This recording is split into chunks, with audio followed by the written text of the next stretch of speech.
Barb, and this is Rhonda. Welcome to The View. Let's talk about eyes.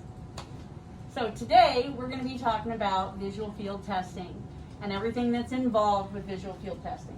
And you know, the biggest thing we want to get across is as a technician or diagnostic technician that performs this test, your role in the test is so vitally important.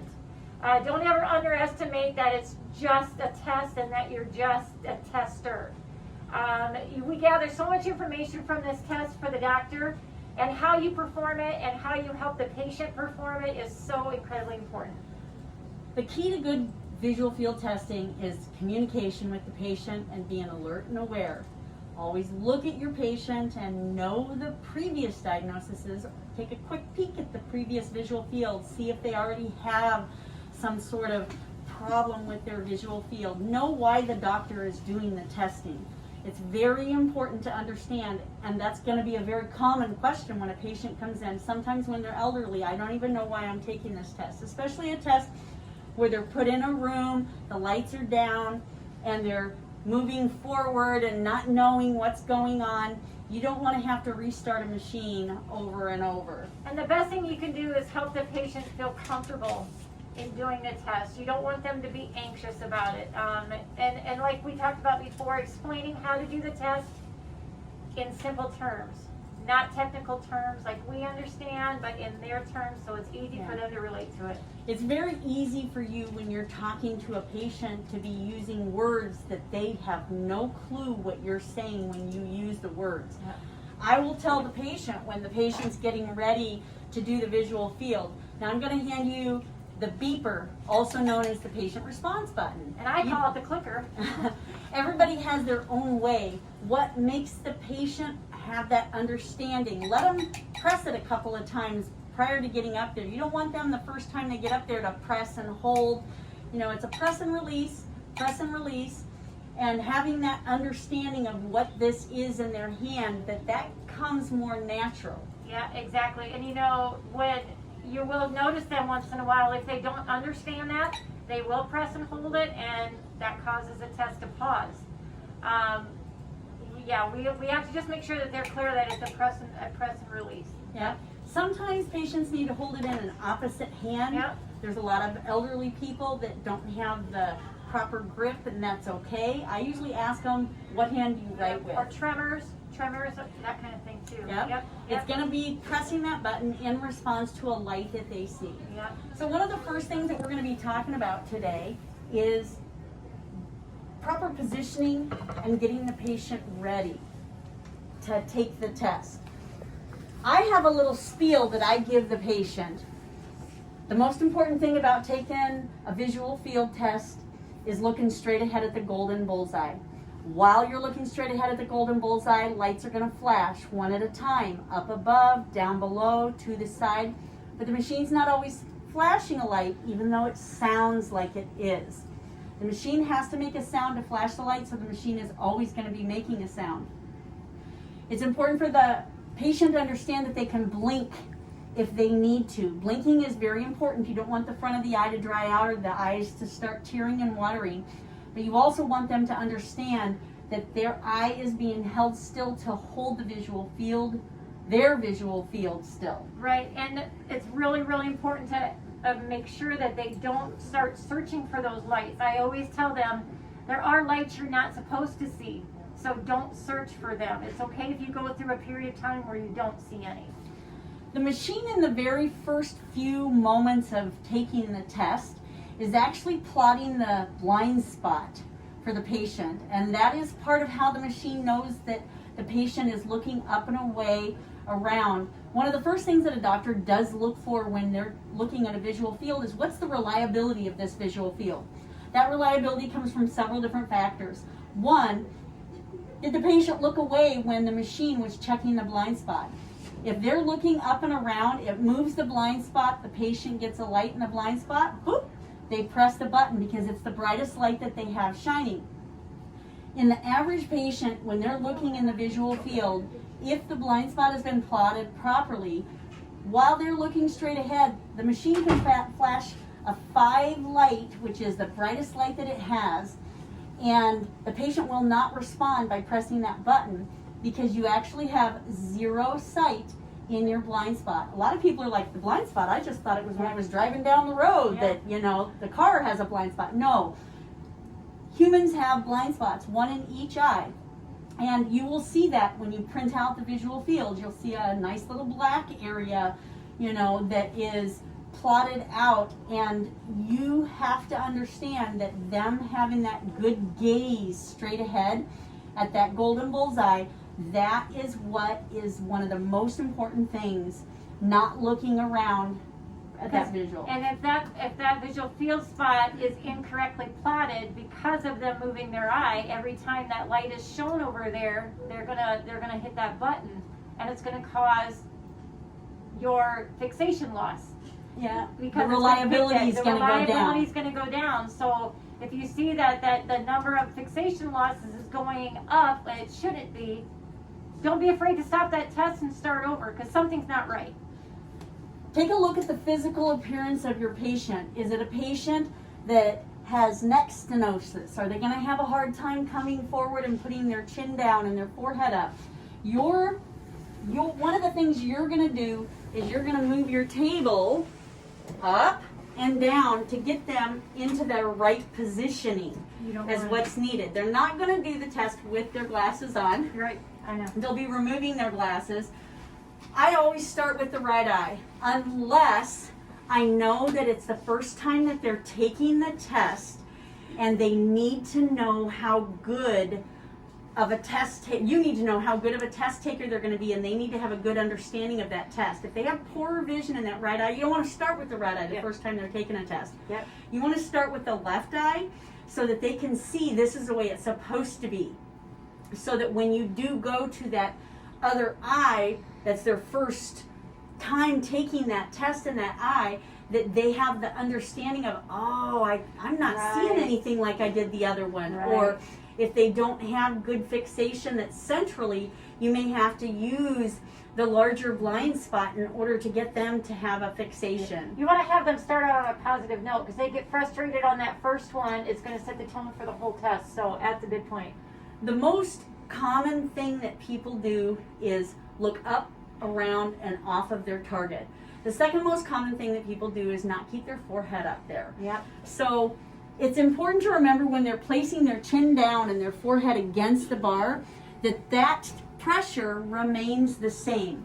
If they start out with a really hard pressure though, that's too hard, even if they slightly start to relax, it's going to, your head tracker notice is going to come on your screen, and it's going to say, the head tracking is off. Right. So many technicians come out and tell me, I'm always having to turn the head tracker off if their head was already up there all the way. Well, that's because they started out with a certain amount of pressure. So when that pressure is released and they relax into taking the test, then your head tracking has to be turned off, because it's going to beep the whole time at you saying the head's not up there properly because you started out with too much pressure. Yep. They need to be comfortable when they're taking their test, and they should be positioned properly. Yep. You want them to be able to lean forward and place, like you can see, this would be too low for Barb here at the machine. Okay, so you raise the chin. What do you see here? You're going to raise the chin to where their chin goes in the cup, their forehead is up, and that their eye is going to be approximately in the middle of where you're going to place your lenses. Especially if you move it forward, okay? Can you sit back just a sec, Barb?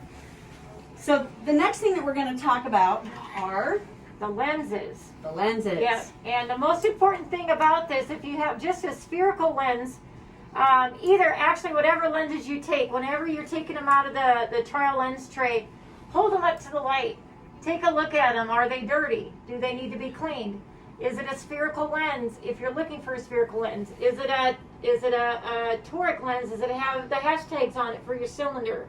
You don't want to be grabbing the wrong lenses. Make sure you have your plus or your minus, whatever you're looking for. Just make sure you have your correct lenses before you place them in there, because that's good. That'll change the test as well if you don't have the right lenses.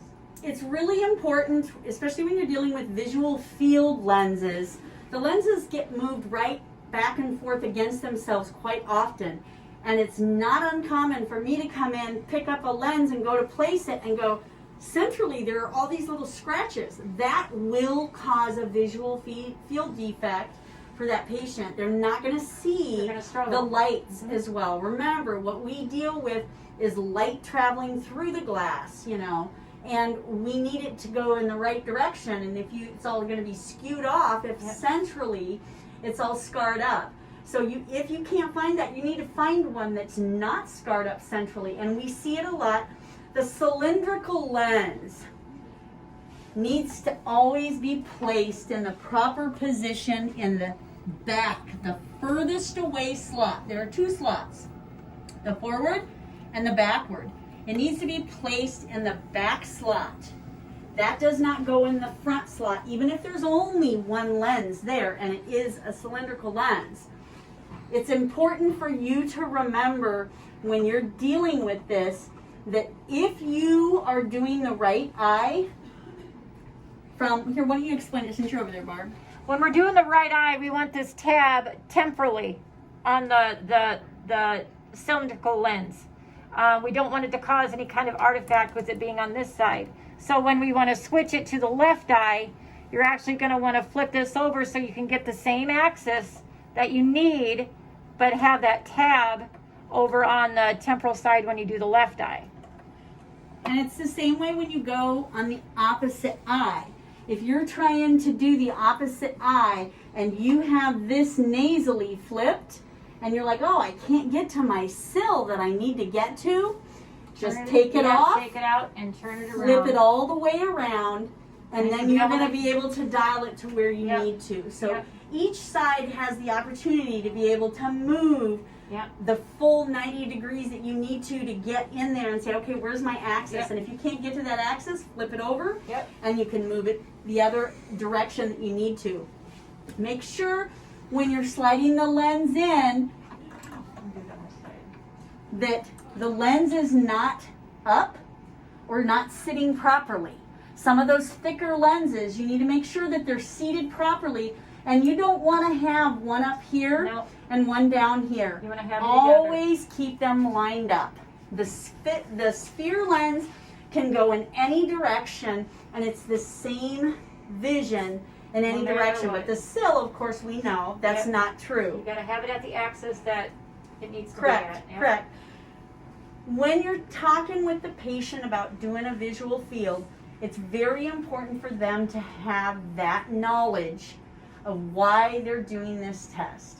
And if they don't, please explain it to them prior to taking the test so they're not doing a test not understanding. Well, what I like to, and I tell the patient too, we have to have a combination of subjective and objective testing to have the full scope and treatment of their glaucoma. So many things we see that we do, we take the picture. The doctor looks at their optic nerve and their appearance. We check their pressure. This is the only test that we do that they tell us what they're seeing. So that's why this test is important. That's right. Patient cooperation in the test is key to having a good visual field test. If you have somebody who doesn't want to cooperate with you, they'll just sit back all the time, that needs to be documented in the chart so the doctor knows that you hit that wall and you've done everything you can in explaining to the patient why they're taking the test and the importance of a good test. I tell a patient a 24-2 test on an average takes anywhere from 2.5 minutes to 3.5 minutes for the average patient if they're responding properly. If you have improper responses, that's going to lengthen your test a lot. I try to notice if a patient needs a break. If they're not responding or you see them looking around, give them a break. Hit the pause. That pause button. It does not hurt to hit the pause. If you find that the first moment or even the first minute of the test, the patient's not doing well, but then later on they did great, you would have been way better off just hitting restart and starting over within that first minute. Sometimes the patients don't even know you've hit restart and just sit right there. We're going to redo this again. It just gives you a higher quality test. The higher quality test, the more accuracy that the doctor can use in determining, it might make a difference of whether somebody gets drops, doesn't get drops, gets referred out, doesn't get referred out. Do they have to come back to have the Yeah. test redone? Do you need an It's MRI underlying. or not an MRI? You Yep. don't want a lens artifact going on here. This here and these here can cause a darkened area or a decreased sensitivity for the patient. And that reflects on the visual field if it's not setting close enough to the eye. Take a look at it when they're in here. You don't want this lens sitting way back here. When I have my patch on, we don't want this sitting way back here because you're going to get lens artifact. I can see it already. You want to get this as close to the eye as possible Without the lashes. without the lashes touching the Yep, lenses. yep. It's important to give the patient a moment when they're in the machine and they first come forward. Don't just go straight into the test and say, okay, we're ready. Yep. Even on a busy day, let them adjust to being up there. Or ask them, are you comfortable? Yep. It's so important to ask them. If they're not comfortable or their neck is giving them a hard time, give them a break. Yep. It's not an easy test to do, and your mind does start to wander. It's very common to see some of the elderly starting to wane asleep. Yep. That's when you have to have them sit back, take a Yep. break. Yep. And you don't just want to say, hey, wake up, Yep. because if you do, then they're looking all Yep. over. Just hit pause and say, let's sit back and take a break for a moment. Yep. Yep. Get those patients awake and alert. If it's a very important test, I will tell the patient, don't hesitate to make your appointment first thing in the morning when you're the most alert. Right. At the end of the day, makes a big Yep. difference. Yep. And so Barb has an interesting visual field. I do. We're just going to show you this. We actually had a patient not that long ago that we noticed on the OCT that there was a change over by her optic nerve, and the margins of her optic nerve were not real sharp. So we went ahead and did a visual field on her just based on her complaints that she came in with. She just was complaining of like a grayish circle in her vision. Everything screamed that it was probably macular related. We did the visual field because of what we saw on the OCT. She ended up with an enlarged blind spot. And that's what an enlarged blind spot looks like. Normally this would just be one small little black area that she's not seeing. See how it's enlarged there? And she ended up having to go to see neurology because of that. So, interesting. It's visual field testing is probably one of the most under talked about as far as the value of what the doctors do. It gives the doctors a clear definition of the visual pathway and what's going on with that eye. Even if it's a normal test and they're like, I hate doing this. This is probably one of the most no-showed tests that we have, where people call off saying, oh, I didn't want to do that test. So I tell them this is a very important test. And before we go, we're actually going to go take a look at some visual field testings. Two of the ones that we do the most, glaucoma testing, the 24-2 and the 10-2. And Rhonda will tell you the difference between the two. So a 24-2, let me see that test of yours, Barb. Yep. Is the central 24 degrees when they're looking out of one eye. If they're looking right in the center, the 10-2 is actually going to be the central 10 degrees. Now when you print out the test looks to be almost about this size, if not even, it seems a little larger. But in reality, it is detailed testing, all that central area right there. And that's for your Plaquenil patients or your very severe glaucoma patients Advanced glaucoma. that have that tunnel vision happening already. Sometimes we need to document extreme detail in the eye, and those 10-2s can be a really long test. Yeah. That's a test that if you do need to take a break, that's when you want to take a break. That's a long one. And now let's talk about ptosis fields a little bit. Yeah. This can be a little bit more challenging, and just as effective in doing this test is your communication and explaining to the patient. Most of the time when they come in here, when you look at them, they have one of several or one thing going on that is usually quite obvious. You look at it and if their skin is hanging on their lashes or hooding down to the sides, that's usually called dermatochalasis. But if the lid is down, that is a ptosis, spelled P-T-O-S-I-S. And you can have a little bit of a combination of the two. Sometimes you are going to notice when you look at somebody, you see a lot of asymmetry or a difference between the eyes. When you're looking at that, a lot of the time it's a brow droop in combination with that lid droop.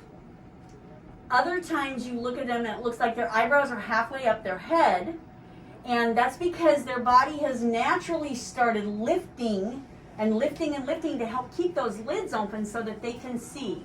Your job is to make sure when they come forward here that you don't let them do that big lift and hold that eye open, because sometimes they can hold that eye open, but when they're relaxed and that brow is down, Later in the day when they're tired. then those lids come to a natural position where it's like, wow, no wonder when they're relaxed and driving down the road or at the after work, you hear it a lot. At the end of the day, I just feel like I can't see Feels like anything a to my hood, side. I don't see anything here when I'm driving. The person who comes in with that particular test, you're trying to help them determine that if we did not have that and we had that lifted in a way, would that give them field of vision where they can see? That's the reason we do the taped and the untaped. We have to show that difference, and like you said, it's got to be really important to get them in that right position and help them get through that test, because it's a long test. I prefer the Transport tape. It's an easy finger rip tape. It's sticky but not too sticky. I usually fold the edges. You want to make sure that their hair is lifted and away from the tape, because we don't want to rip hair out if possible. Right. When I am taping somebody, I try to get as close to the lashes as I can and just gently tap, tap, tap. And then when you're opening, let me show you first off the wrong way to do it. See how that lid is up off the globe? You see how I'm tugging so much that I can see weight to weight? Sorry, Barb. That's all right. Open gently. So you just want a normal lid position when you're doing this. It doesn't take much. So that I can So still that, blink. yes, that's exactly right. Yep. And if you still have the patient able, can you take that off, Barb? You're better at it. If you do a lid taping properly, sometimes there are times there's so much excess skin there that you can actually put a second set over here to catch the side vision. Now, when I do a ptosis visual field, I do not tape first. I do the untaped first. Yep. Okay? The patient is always looking a little bit down. They're not looking at the larger golden bullseye. It's a little teeny tiny light, and there are no lenses. No. Because if you did that, you're just not seeing the full field of vision there, because you have lenses that are sticking there. So this is a no lens test, as is the 24-2, 10-2, all the other tests. the other tests should have that, with the exception of the drivers. Yep. The drivers. Yep. And the driver's test, that's the full, how many is it? 120. Yep. 120 points. With the ptosis field, it's sight seen, not seen, with the brightest light it has, and there's 64 lights on the Humphrey visual field. And they basically get it one shot to see those lights and not see those lights. I highly recommend a demo when they've never taken this test before. Because once those lights start, if they start not seeing it, they're already missing some of the central lights. Yep. And that decreases the value of their accuracy of the test when the central lights are missing. Right, exactly. Now Barb, you do it a little bit different. Yeah, there are times that, like we talked about, we do have to be careful when we do it this way. Sometimes patients, they really, really get bothered by that tape. So I will take a Q-tip and I will actually roll that lid up during the test. I allow them to blink just to make sure I keep that lid out of the way. But you made a good point. you have to be really careful with that and consistent with it, because if you let it down too long, it's going to affect the test. So I wouldn't advise everybody to do it that way unless you're in for the long haul and you can do it for the whole test and stand Yeah. there and do it A with more them. veteran person Yep. can understand Yeah. the value of using the Q-tip to Yeah. help hold that lid up, Yeah. especially if somebody is completely against having that tape, or Yeah. if they have very dry eyes where Yeah. they need They to need blink to blink those eyes Yep. Yep. and keep that vision as clear as possible in order to respond properly. Yep.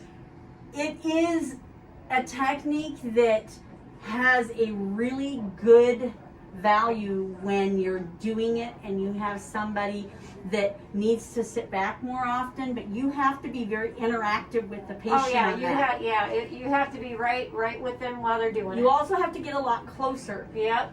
As a visual field tester, it's very easy to get in the visual field room, and I know that there are some practices where they just dip out of the room and they don't stay in there. And Can't do that. we don't do that. No. No. All visual fields should be You monitored. got to pay attention. It's to a what's going monitoring on the test. screen. You need Yep. to see visual. Positioning. Yep. Everything that you have done to set them up, you can't just depend that that patient Yeah. is going to lean back and, Yeah. oh, I hear the person coming again, Yeah. so I'm going to come Yeah. in and be paying attention. Or even if they can sense you're looking away. Yeah. You know, it's funny how those fixation losses will increase a little bit if you look away. Yeah. And whether than If having you them- move away from the patient, they sense it, they Yep. know it, they know you're not there. Now, coaching. Oh, absolutely. Coaching Yeah. is a huge importance in the process of doing a visual field. Yeah, you got to get them through the test, and you got to tell them where they're at in the test. You know, oh, it looks like we're about half done or 3/4 of the way done. You're doing great. You only have a few spots Only left. have a few spots left. You know. I tell the patient, a lot of them are like, I feel like I'm in there forever. It's like, no, this is a couple-minute Yep. test. Did Yep. you know that last time your test only took you 3 minutes? Yep. And they're like, what? Yeah. What? No. Yeah. Yes. So the more, it's not just putting them in the machine and having them click a button. It's so much more than that, and I hope that you've realized how important the test is as a tester, and The value of diagnostic testing, do not let that be demeaned in any way, Nope. shape, or form. Nope. You have to know what's going on. Pay attention to your patient. Yep.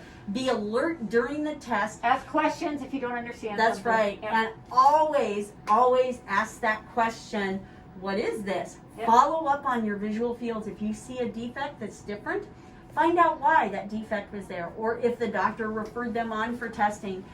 That's how we learn, by asking questions. And even if you have to ask it more than once, no question is a wrong question. Nope. Ever.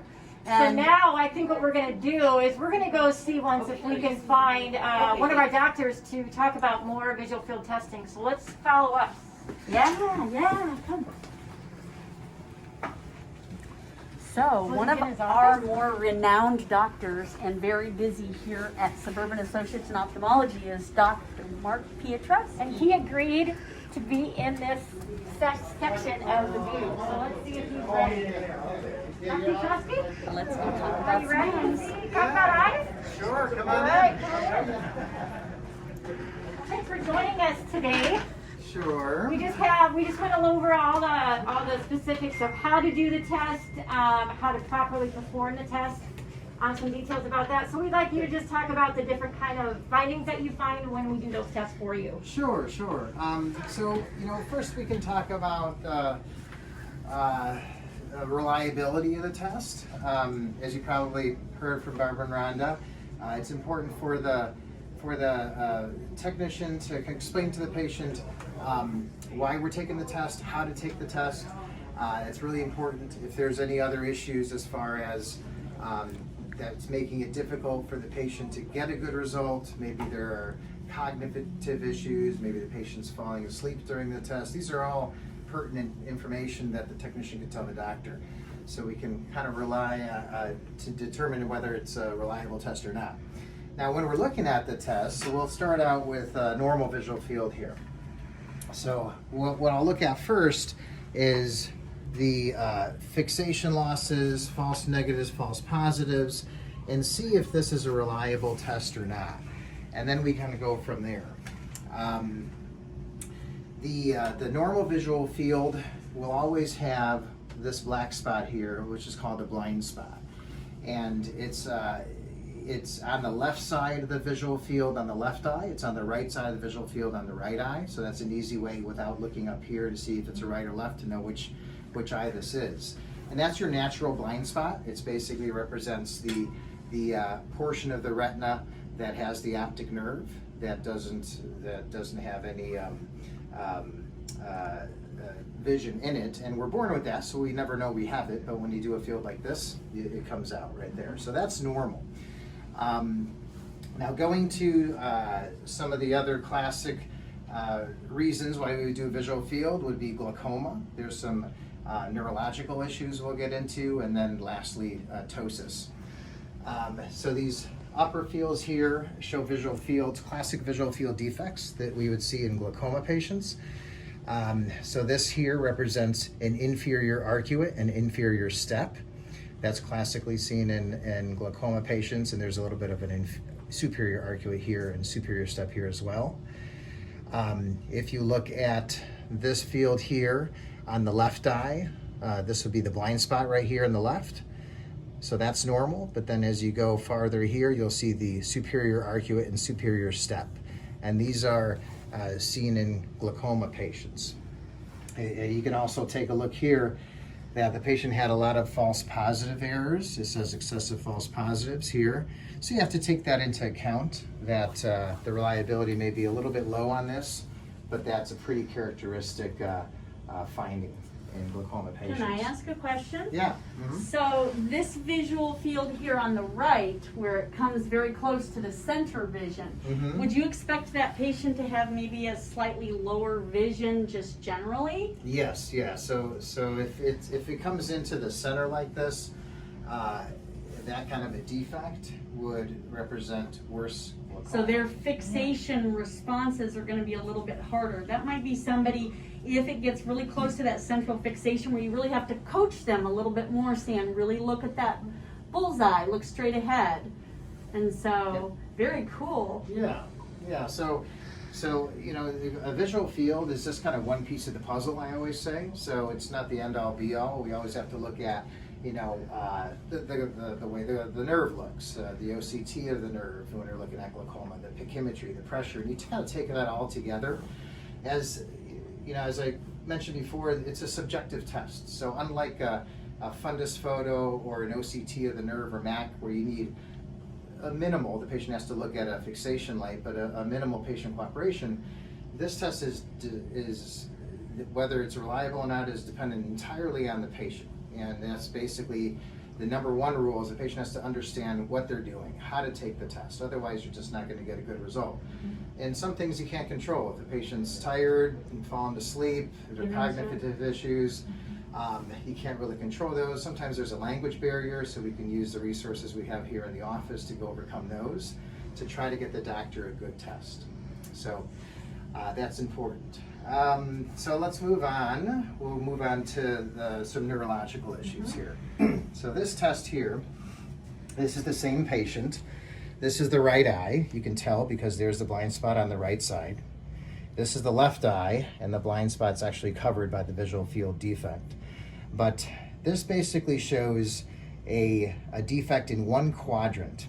So it's basically the left upper quadrant in both eyes. Right eye, left eye, both in the left side of the visual field and both on the top of the visual field. So that's a left upper quadrant defect. And we see that in neurological issues like strokes or even possible tumors. Typically, we would call this like a pie in the sky defect is what we call it. And that if it's on the left side, it would represent a lesion in the brain on the right side, since the nerve fibers cross from one side to the other when you're going from the eyes to the brain. And the pie in the sky here would be also characteristic of a lesion in the temporal lobe of the brain. So if you see something like this, next thing we know, if it's a patient that's undiagnosed, we would send them for an MRI. most likely they would find a temporal lobe lesion on the right side of the brain. Moving forward to this defect here, so this one, if you look here, this is a bitemporal defect. So this is the same patient here. You have a defect on the temporal side here, a defect on the temporal side here. And as you can see, these neurological defects respect the midline. So you see it doesn't necessarily, a little bit of crossing here, but it doesn't necessarily cross the vertical midline. This doesn't either. And if you look at this, the same thing. It doesn't necessarily cross the vertical midline. And that represents more of a neurologic rather than a glaucoma defect. That's why our fixation is so important when we're doing the fixation monitoring of the patient. When something like that, they're going to have a harder time staying straight. Now, if you had somebody and they came in and they were saying, you know, I'm feeling like I'm missing vision on just one side, then quite often, sometimes we'll do the visual field and all of a sudden, or even the confrontational fields. Yeah. Oh and- yeah. A lot of and times that we'll will catch show it. up on the confrontation field, and if we've never seen the patient before, if that's abnormal, it's an Yeah. automatic field. Yeah, and You know, a lot just of to follow times it up. patients will say, well, it's my, on this example, it's my left eye, I'm not seeing out of my left eye. But it's actually both eyes that aren't seeing that quadrant. But since they're noticing it on their left side, they think it's only their left Yep. eye. Yeah. So that's why it's always important to check both eyes. Yep. We always do that when we do visual fields. And a really good pupil exam. Mhm. Yeah, really good pupil exam. That's right. Yeah. Yeah. Yep, you want to rule out any neurologic issues. Yeah. This defect here is pretty characteristic of a pituitary growth, a pituitary tumor. So when the axons, the optic nerves, they'll come from the right eye and left eye, then they cross by the pituitary gland in the optic chiasm, and then that's why you'll see when you have lesions in the brain, the right lesions will create a defect in the visual field on the left, and the left will create it on the right because they cross in that region. If you have a pituitary tumor, let's say, that's pressing on the optic chiasm right where they're crossing, you get this characteristic bitemporal defect. So this could be seen in patients, again, we would get an MRI, most likely see a pituitary tumor there. So these are characteristic visual fields of neurologic defects you can get. Okay? And then lastly, we'll move to the ptosis visual fields, which look a little different. That's these here. The ptosis visual fields we basically do to see if the patient's dermatoclasis or ptosis is affecting their vision, to see if it's a functional defect. A lot of patients can get eyelid lifts, blepharoplasties, but some need them for visual reasons rather than cosmetic reasons, and this is a way to kind of determine whether it's affecting vision. So what we do here, and we went over this, right? Absolutely. Already, right? Yeah. Yeah. Yep. So we went And over the these are ptosis the fields. seen, Yep. seen, unseen. Yes, right? This is me, actually. Right. I induced a ptosis here. And you can see here, so these show open circles. So that's basically from horizontal midline up. The superior visual field is what this reflects. And you can see these open circles. So Rhonda did a great job. She saw all of them, which is great. And then here, you can see she missed the dark dots here represents the spots she's missed. And she only got a few open circles on the bottom. So this would be characteristic of a patient that had dermatoclasis or ptosis, and that part of the vision on the superior visual field they're not seeing because the eyelid is blocking it. And then if you take the eyelid up on that patient, you would notice that they would get all these spots. So that basically tells us that this is the ptosis or dermatoclasis is significantly affecting the patient's vision, and that they would be a good candidate for surgery, and most likely they would get a good result after surgery once we remove that excess skin there to do a blepharoplasty. Awesome. Yeah.